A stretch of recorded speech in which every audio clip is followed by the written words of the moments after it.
everything doesn't make sense out. Okay, Good? let me make sure. It's okay. Oh, dork. Okay, go ahead. Yeah, we're good? Awesome. Hi, today I'm demonstrating basic English paper piecing techniques for you. We have our fabric. I've cut it using a ruler.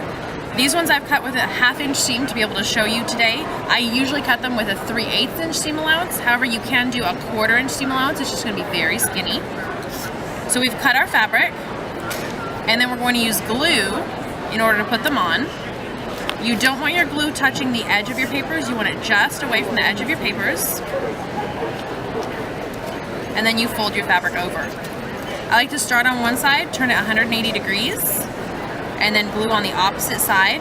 This gives even tension across the hexagon. And then I just go all the way around, completing the glue on all sides.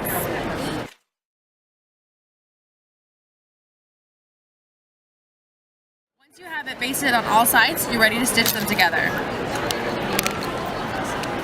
Grab 2 hexagons. I'm going to use a light color with a bright color thread so that you can see, but you do want to use a matching thread instead of a contrasting thread. Bring your thread up on one side and to the corner. The reason that we bring it up is so that way we don't have a tail hanging out later on in our quilt that we're going to have to tuck away. It's already tucked away now and we don't have to worry about it. Some people like to use a knot. I don't like a knot because knots can come undone. So instead I like to do 3 stitches right at that corner. That prevents a knot from getting undone because you don't have a knot, and also it secures that corner because the corners are going to be where the most stress is going to be on this project. Once you've secured your thread, go all the way across, just stitching, grabbing 2 to 3 threads on each side, and stitching all the way down to the end. Keep stitching. This handwork is great for when you're sitting in the car, when you're at the doctor's office, anytime you have to wait, because this project is such a small project, it's easy to always have in your bag. And it's super forgiving. It can sit in a Ziploc in the bottom of your purse, and when you're ready, it's still there and it still looks fine. Once you've stitched all the way across, you're going to do another 3 stitches on this end to secure it. Now that you've stitched all the way across, you have something that looks like this. We're going to grab another hexagon and we're going to insert it in. I like to start from the middle and move out. That way you make sure that this point matches every time. You can start by bringing your thread up if you've cut it.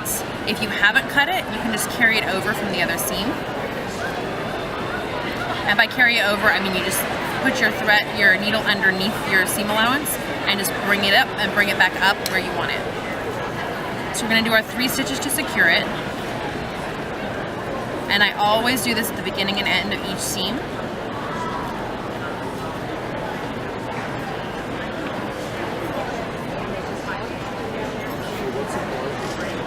And then stitch all the way across. Once you've completed a seam all the way across like this, you have to do this. This is called an inset seam or a Y seam, and it's where paper piecing really shines. Doing an inset seam or a Y seam on a sewing machine is a fantastic technique to know, and it's not terribly difficult, but on English paper piecing, it's super easy. You just bend, grab here, and go across. And you can actually completely fold your paper, and you don't have to worry about it's not gonna mess anything up. So just stitch all the way across, and then you'll have your hexagon. When you're all done, you can applique it onto some fabric and do some fancy stitching, and you can have a project. There's so many things that you can do with English paper piecing when they're done. One final question that I get all the time is when can you take the papers out? Because you do want to take the papers out. Once you have a hexagon on every single side supporting a center hexagon, that's when you can take the papers out. So you don't want to take this one out because it doesn't have one on every single side. Once you do, it's as easy as just peeling it up and popping out the papers. And that's English paper piecing. Thanks for watching.